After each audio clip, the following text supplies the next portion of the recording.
अस्सलाम वालेकुम जी, I am Zuhaib from Zuhaib machines. आज मैं आप लोगों के लिए एक सिंगर का बहुत अच्छा मॉडल लेकर आया हूँ। आप लोगों को आज इसको चलाने के बारे में बताऊंगा। ये सिंगर का SN150DX मॉडल है, जिसके अंदर 33 बिल्ट इन स्टिचेस होते हैं, जिसके साथ आप लोग बहुत आसानी के साथ घर में ही सादा सिलाई, जिगजैग, पीको, ओवरलॉक, काज, डबल स्टिच, डबल जिगजैग और बहुत सारे बेशुमार ऐसे काम कर सकते हैं। तो बगैर कोई टाइम वेस्ट किए मशीन की तरफ चलते हैं और आपको मशीन को चलाने के बारे में बताता हूँ कि मशीन के साथ आपको ज़ुहैब मशीन से बाय करने में क्या क्या चीज़ें मिलेंगी और ये मशीन किस तरीके से ऑपरेट की जाती है। मशीन की तरफ जाने से पहले एक छोटी सी रिक्वेस्ट करूंगा, अगर आप लोगों ने मेरे चैनल को सब्सक्राइब नहीं किया तो प्लीज़ मेरे चैनल को सब्सक्राइब कर दीजिए, बेल आइकन को प्रेस कर दीजिए, ताकि आपको मजीद और इसी किस्म की नई से नई मशीन्स के मॉडल और लेटेस्ट वीडियोज़ वगैरह आप लोगों को मिलती रहें।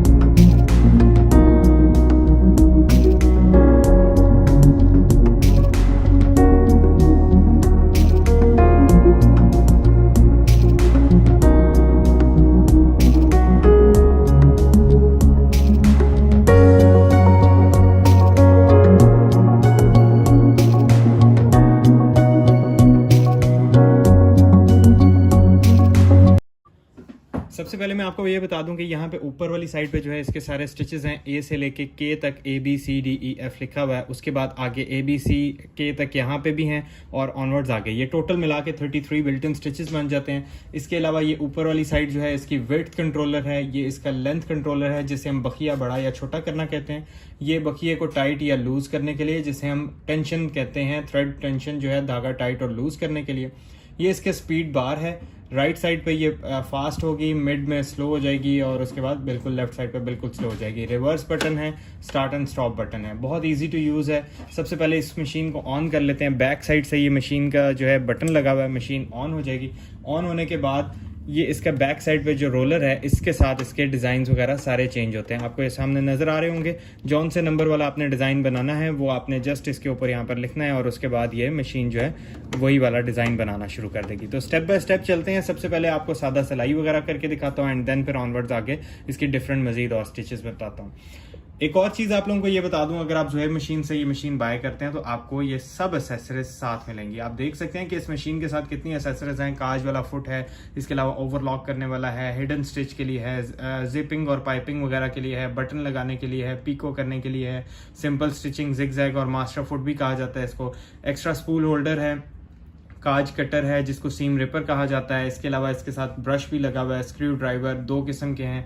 ओरिजिनल ऑर्गन कंपनी के जो हैं वो निडल पैक आपको मिल जाएगी। बिल्कुल ब्रांड न्यू कंडीशन में मशीन भी है और इसकी एसेसरीज भी बिल्कुल ब्रांड न्यू है। स्पूल कैप मिल जाएगा आपको। इसके अलावा ये स्केल मिल जाएगा जिसके थ्रू आप जो है सिंपल स्टिचिंग की लाइन्स वगैरह लगा सकते हैं। तो अब मज़ीद और अब आपको धागा वगैरह डाल के मशीन के अंदर दिखाता हूँ जी। तो सबसे पहले हम धागा डालना सीख लेते हैं। इसके ऊपर यहाँ पे हमने इसकी जो है ये स्पूल होल्डर लगा दिया। वैसे तो यहाँ पे भी लग सकता है, इस जगह पे भी आप ये अपनी रील को लगाकर इसके साथ जो आपको स्पूल कैप साथ मिलेगा बिल्कुल आप वो भी लगा सकते हैं। और अगर आप चाहें, क्योंकि हमारी पाकिस्तानी नलकियाँ जो हैं वो यहाँ पे थोड़ी सी ज़्यादा ईजी रहती हैं, तो मेरे ख्याल में यहाँ पर हम इसको लगा लें और उसके बाद धागा डालना इसका बहुत आसान है। जस्ट स्टेप्स बने हुए हैं यहाँ पे। आपने देखे यहाँ पे एरोज वगैरह कंपनी ने बाय डिफ़ॉल्ट दिए हुए। आपने जस्ट इसको इधर किया और उसके बाद यहाँ से एरो को फॉलो करते हुए स्ट्रेट नीचे आ जाना है। प्लीज़ ये मेरी बात माइंड में रखा करें, जब भी मशीन में धागा डालते हैं या धागे को निकालते हैं, ये आपका जो नीचे फुट होता है ये ऊपर होना चाहिए। अगर ये ऊपर नहीं होगा ना तो यहाँ पे टेंशन प्लेट्स के अंदर धागा जो है वो फंस जाएगा, जिसकी वजह से फिर आप जब दोबारा से मशीन के अंदर धागा डालेंगे तो वो पहले वाला धागा अंदर ही टूट चुका होगा, तो सेकेंड थ्रेड को मशीन यहाँ पे टाइट नहीं कर पाएगी, जिसकी वजह से प्रॉब्लम ये आएगी कि मशीन या तो धागा तोड़ना शुरू कर देगी, कपड़े को फंसाना शुरू कर देगी या लूप्स बनाना शुरू कर देगी कपड़े के नीचे। तो ये चीज़ प्लीज़ माइंड में रखा करें। उसके बाद यहाँ से वापस ऊपर की तरफ आ जाएं और ये हुक की बैक साइड से आपने इसको गुजार देना धागे को। ये हुक समटाइम नीचे गई होती है तो मेन व्हील को आपने पकड़ के इसको एक दफ़ा मूव करवाना है ऊपर की तरफ और ये हुक ऊपर आ जाएगी। इस स्टेप तक पहुंचने के बाद आपने इसको थोड़ा सा इसकी बैक साइड से गुजारना है। तो देखिएगा आप यहाँ पे एक बैक साइड पे ये इसकी पतरी सी लगी हुई है जिसके बैक साइड से धागा गुजर जाता है और उसके बाद बिल्कुल निडल की साथ जो है एक पतरी लगी है जिसके बैक साइड से हम धागे को गुजार लेंगे। अब होगा क्या कि बिल्कुल फ्रंट वाली साइड से हम धागा डाल सकते हैं, लेकिन इस मशीन में तो ऑटो थ्रेडिंग भी है, तो ऑटो थ्रेडिंग क्यों ना हम यूज़ करें, लेकिन उसको यूज़ करने का तरीकाकार आप पहले समझ लीजिएगा, फिर उसके बाद उसको यूज़ कीजिएगा। क्योंकि उसमें प्रॉब्लम ये आती है कि उसके अंदर एक बहुत बारीक सी पिन होती है, तो वो पिन जो है समटाइम अगर हमारे से धागा खिंच जाए तो वो डैमेज हो जाती है, जिसकी वजह से फिर मशीन बार बार धागा ऑटोमेटिकली नहीं डालती। तो आपने इस चीज़ का खास ख्याल रखना है। तो हम सबसे पहले ऐसे करते हैं, इसको यहाँ से नीचे ले आते हैं और उसके बाद ये इस हुक की साइड पे हम अपने धागे को पकड़ा देते हैं। ये आपको नज़र आ गया होगा। उसके बाद हमने इसको फुल नीचे लाने के बाद अपनी तरफ मूव करवा लेना है, आगे की तरफ। आप ये देख सकते हैं, इसको मैंने आगे की तरफ मूव करवाया और उसके बाद निडल के बिल्कुल पास एक बारीक सी पिन है जिसके ने इसको ऑटोमेटिकली पकड़ लिया। मैंने नीचे वाली साइड से थोड़ा सा धागे को ऊपर किया तो उसने मशीन ने धागे को पकड़ लिया। अब मैं राइट हैंड साइड से धागे को लूज करूंगा और लेफ्ट हैंड साइड से इसको ऊपर जाने दूंगा। आप ये देख सकते हैं कि मशीन के अंदर ऑटोमेटिकली धागा जो है वो डल चुका है। अब हम इसको बैक से पकड़ के धागे को खींच लेंगे। इस मशीन में बॉबिन में धागा डालने के लिए आपने सबसे पहले ये करना है, ये जो बॉबिन केस है इसका ये ढक्कन जो है वो ओपन कर लेना है। ये लिड जो है इसका ओपन हो जाएगा, इसको राइट साइड पे करेंगे, बाकायदा यहाँ पे डायग्राम भी मेंशन है। उसके बाद आप यहाँ से पकड़ के इसको ऊपर की तरफ उठा लीजिए। अब बहुत आसान तरीका है, जस्ट आपने यहाँ पे बॉबिन को रखना है। बॉबिन को रखने के बाद ये एरोज यहाँ पर भी दिए हुए हैं, गाइडलाइन दी हुई है, और यहाँ से इसको वापस एरो इस साइड पे किया और उसके बाद यहाँ से आपने इधर करके इसको तोड़ देना है। मतलब ये ऑटोमेटिकली यहाँ पे कटर लगा हुआ है जो धागे को कट कर देगा। उसके बाद आपने इसको यहाँ से बंद कर देना है। अब आम मशीन की तरह एक दफ़ा मशीन को मूव करवा के नीचे वाली साइड से धागे को ऊपर ले आना है ताकि धागा जो है वो नीचे वाला ऊपर आ जाए और उसके बाद आप अपनी स्टिचिंग स्टार्ट कर सकें। इस मशीन पे सिंपल स्टिचिंग करने के लिए हमें ये वाला जो फुट है वो रिक्वायर्ड होगा, और इस फुट को लगाने का तरीकाकार ये है कि आपने यहाँ पर ये जो आपको बहुत बारीक सी एक पिन नज़र आ रही है, इस पिन के आपने यहाँ पे नीचे की तरफ रखना है इसको, और उसके बाद बैक साइड से ये जो फुट का लिफ्टर है इसके बिल्कुल ऊपर लगा होता है प्लास्टिक का, आपने उस बैक लिफ्टर को डाउन करना है और ये ऑटोमेटिकली इसको यहाँ से मशीन ग्रिप कर लेगी। ये देख लें, इसने ऑटोमेटिकली इसको ग्रिप कर लिया। ठीक है, इसको रिमूव करने का तरीका ये है कि यहाँ से इसको प्रेस करना है, ये नीचे गिर जाएगा और ये आप रिमूव करके कोई सा भी और फुट लगा सकते हैं। सो लिहाजा अभी हम यहाँ से इसको डाउन करेंगे, ये ऑटोमेटिकली इसने ग्रिप कर लिया। ठीक है, और ये फुट जो है ये इस तरीके से ऊपर नीचे मूव करता है। इसका मतलब ऐसा नहीं है कि ये यहाँ पे जो इसकी ब्लैक कलर की जो पिन लगी हुई है ये इसके अंदर जाती हो या कुछ भी ऐसे, ये जस्ट इस तरीके से ऊपर नीचे मूव करेगा। अगर ये लूज होगा तभी ये स्टिचिंग में आपको मतलब साथ दे सकेगा। अगर ये स्टिफ्ट रहेगा तो सम टाइम ये होगा कि आपका जो कपड़ा है वो फ्रंट वाली साइड से जो है वो कपड़ा नहीं पकड़ा जाएगा, सिर्फ बैक वाली साइड से पकड़ा जाएगा। तो ये इस तरीके से लूज ही होना चाहिए इसको। यहाँ पर सबसे पहले हम देख लेते हैं कि हमारा जो नंबर यहाँ पे लिखा हुआ है वो ए आ रहा है, तो सिंपल स्टिचिंग के ऊपर जो है वो ए ही है। यहाँ से हम स्टिच की जो लेंथ है उसको सेलेक्ट कर लेते हैं। नॉर्मली 1, 2 और 3 के दरमियान में, मतलब 2 और 3 के दरमियान में हमारा जो है वो नॉर्मल स्टिचिंग रहती है। सादा सिलाई की जो है वो विड्थ नहीं होती है, तो हम इसको 0 पे ही रहने देंगे। अगर आप नीचे से निडल की डायरेक्शन को मूव करवाना चाहते हैं तो आप इसको राइट लेफ्ट पे मूव करवा सकते हैं, इसमें कोई मतलब हर्ज वाली बात नहीं है। आप इसको 0 से 4 तक मूव करवा सकते हैं। सो लिहाजा अभी फिलहाल हमें 0 तक ही रहने देते हैं, सेंटर पॉइंट रहेगा। थ्रेड टेंशन जो है हम इसकी बाय डिफॉल्ट रहने देंगे, और उसके बाद अब हम इसके नीचे कपड़े को लगा लेते हैं। कपड़े को लगाने के बाद हम इसके ऊपर सिंपल स्टिचिंग वगैरह करके देख लेते हैं। बहुत मज़ेदार मशीन है। जस्ट यहाँ से स्टार्ट किया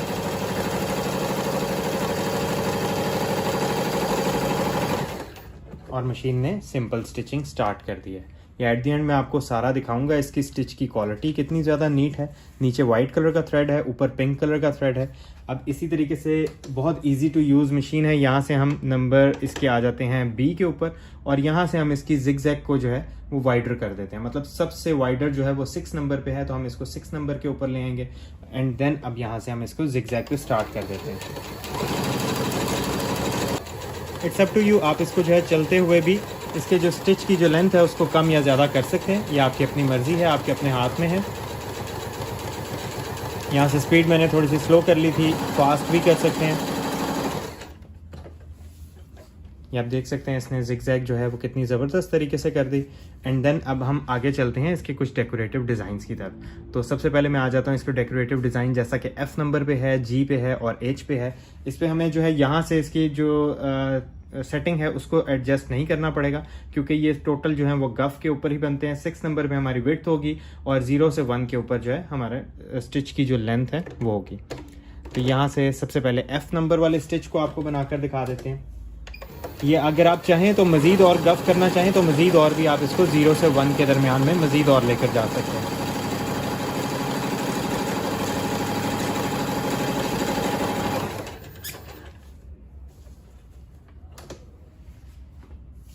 यहाँ पे अब मैं इसका जो स्टिच है वो G नंबर वाला सेलेक्ट करूँगा और यहाँ से इसको स्टार्ट कर दूँगा।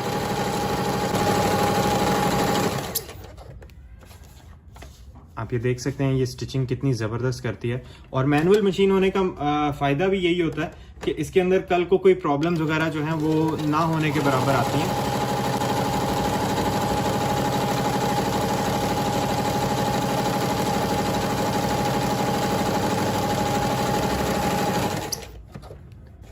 ये आप देख लें कितनी ज़बरदस्त स्टिचिंग है, ठीक है। मतलब इसी तरीके से मज़ीद और स्टिचेस वगैरह भी इसके ऊपर बनाए जा सकते हैं। ओके, अब इस मशीन के अंदर कंफ्यूजन किस जगह पे आती है? कंफ्यूजन इस जगह पे आती है कि देखें यहाँ पे भी ABC लिखी हुई है, यहाँ पे भी ABC है और यहाँ पे भी ABC है। तो हम ये नीचे वाले स्टिचेस जो हैं वो किस तरीके से बनाएंगे? तो लेट्स सपोज मैं अगर H नंबर पे यहाँ पर हूँ और मुझे स्टिच बनाना है ये वाला या व्हाट्सोएवर कोई सा भी अगर मुझे स्टिच बनाना है। लेट्स सपोज मैं यहाँ पे लेता हूँ डबल जिगजैग 8 नंबर पे, तो सॉरी B नंबर पे।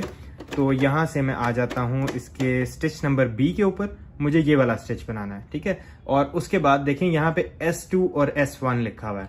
तो यहाँ से जब मैं स्टिच को मूव करवाऊंगा स्टिच वाले डायल को, तो यहाँ पे थोड़ा सा इसको और आगे लेकर जाएंगे तो यहाँ पे S2 और S1 आ जाएगा। तो हम यहाँ से इसको S2 के ऊपर रखते हैं और S2 के ऊपर रखने के बाद आपको दिखाता हूँ कि मैंने जो नीचे वाला ये वाला स्टिच सेलेक्ट किया है वही वाली ये मशीन जो है वो स्टिचिंग करना शुरू कर देगी। इसको फ्रंट बैक का स्टिच कहा जाता है।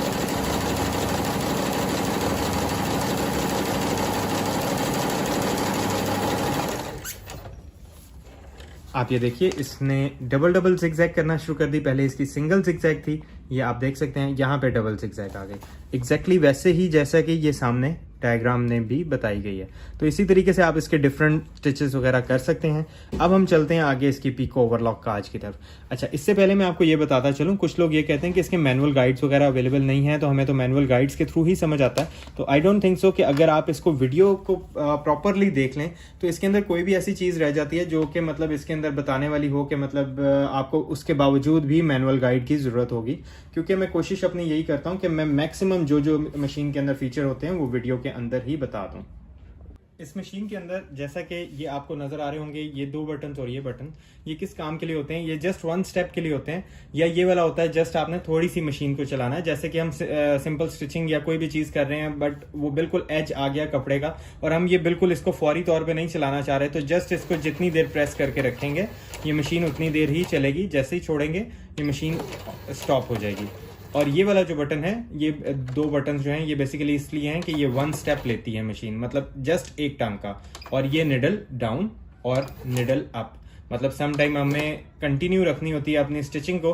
तो जैसे ही हम फुट उठाते हैं हमारा कपड़ा आगे से मूव कर जाता है, बट जब निडल नीचे होती है तो हम इसकी डायरेक्शन मूव करवा के आगे से आगे स्टिच को कंटिन्यू रख सकते हैं। वो हमारा स्टिच जो है वो ब्रेक नहीं होता। और ये वाला जो बटन है रिवर्स का है, जितनी देर तक हम इसको प्रेस रखेंगे मशीन जो है बैकवर्ड चलती रहेगी। ये आप देख सकते हैं कपड़ा जो है वो पीछे की तरफ जा रहा है, ठीक है। जैसे ही हम छोड़ेंगे मशीन स्टॉप हो जाएगी। जब भी हम अपनी स्टिचिंग कंप्लीट करते हैं तो ये एक्स्ट्रा थ्रेड जो होता है ये काफ़ी हमें इरिटेट करता है, हमें इसके लिए कैंची वगैरह की ज़रूरत पड़ती है। बट इस मशीन को बाय करने के बाद आपको किसी सीजर वगैरह की ज़रूरत नहीं है। जस्ट आपने ये देखें यहाँ पे एक कटर लगा हुआ है, ये ऑटोमेटिकली धागा जो है वो कट कर देगा। अगेन आपको दिखा रहा हूँ, यहाँ पे ये कटर है, यहाँ से ये धागा जो है वो कट हो जाता है। इस मशीन के अंदर ओवरलॉक करने के लिए हमें ये वाला फुट रिक्वायर्ड होगा जो कि मशीन के आपको साथ मिलेगा। और इसको भी लगाना उसी तरीके से जिस तरह मैंने आपको ये मास्टर फुट लगाने के बारे में बताया था। ये हम यहाँ पे इसको लगा देते हैं। लगाने के बाद हमने जो स्टिच को सिलेक्ट करना है वो उसकी आपको मैं बता देता हूँ। सबसे पहले तो यहाँ से हमने जो स्टिच है वो यहाँ पर देखना है कि कितने नंबर पे आ रहा है, S1 में आ रहा है या S2 में आ रहा है। तो हम S1 कर लेते हैं यहाँ से। इसके अंदर 2 से 3 किस्म की जो है वो ओवरलॉक हो सकती है। नंबर 1 D नंबर पे, इसके अलावा ये J नंबर पे, इसके अलावा E नंबर पे, इसके अलावा J और फिर K, मतलब ये 4 से 5 किस्म की ओवरलॉक्स मशीन ये कर सकती है। हम एक नॉर्मल सी ओवरलॉक ले लेते हैं लेट्स सपोज मैं यहाँ पे जे नंबर या इसकी ले लेता हूँ डी नंबर पे, ABCD, एंड देन यहाँ से विड्थ हमारी अगेन सेम रहेगी, फुल पे रहेगी। और उसके बाद हमने यहाँ पे अपनी ओवरलॉक कंप्लीट करने के लिए इसके अंदर ब्लैक कलर का एक सेपरेटर लगा हुआ है, जो कि आपको सामने नजर आ रहा होगा। ये ब्लैक कलर का सेपरेटर है, इससे लेफ्ट हैंड साइड पे कपड़े को रखना है, मतलब पूरे फुट के नीचे जो है वो कपड़ा नहीं लगाना। देन यहाँ से हम इसको स्टार्ट कर देंगे।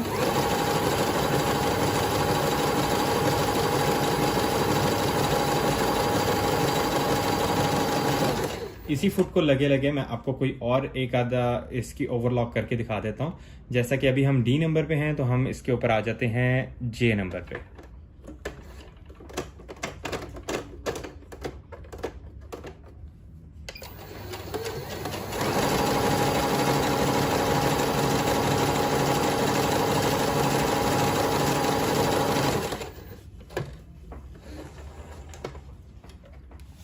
ये आप देख सकते हैं इसने ओवरलॉक जो की है, मतलब यहाँ से मूव करवा के ऑनवर्ड्स आगे जाके कपड़े को बिल्कुल लॉक कर दिया। ठीक है, ये दूसरी किस्म की ओवरलॉक थी। इसी लिहाज से इसके अंदर 2 से 3 किस्म के ओवरलॉक्स, जैसा कि मैंने आपको बताया, ई नंबर पे, इसके अलावा जे और के, और इस तरीके से ये डी नंबर पे भी इसकी ओवरलॉक वगैरह हो सकती है।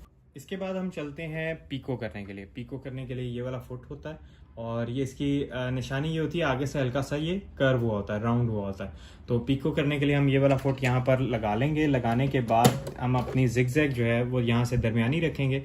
4 to 6 के दरमियान में आप 5 नंबर पे रख सकते हैं, और उसके बाद बी नंबर सेलेक्ट कर लेना है आपने, मतलब बी नंबर पे जो है इसकी जिगजैग है। स्टिच की लेंथ आप अपनी मर्जी से कर सकते हैं। यहाँ से अगर आप छोटा करेंगे तो ये बेबी पीको करेगी, मतलब 0 से 1 के दरमियान में रखेंगे तो बेबी पीको करेगी।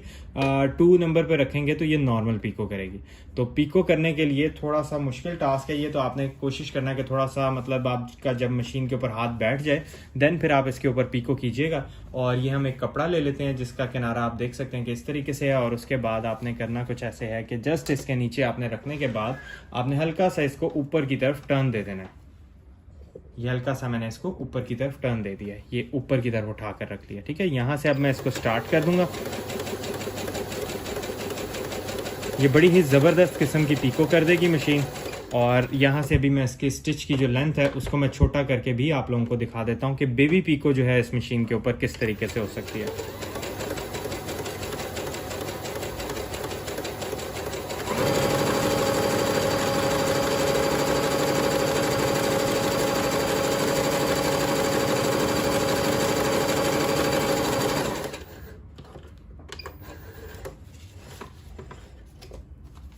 जी, तो आप ये देख सकते हैं कि ये इसने जो है वो एक नॉर्मल पीको यहाँ पर की, और उसके बाद एक बेबी पीको जो है वो इस तरीके से कर ली। इसी मशीन के ऊपर आप मोती पीको भी कर सकते हैं। मोती पीको की वीडियो अगर आपने देखनी है तो मेरे चैनल के ऊपर मोती पीको की वीडियो भी लगी हुई है। इस मशीन पे नहीं है, लेकिन सब मशीन्स पे तरीकाकार सेम होता है, आप वो भी देख सकते हैं।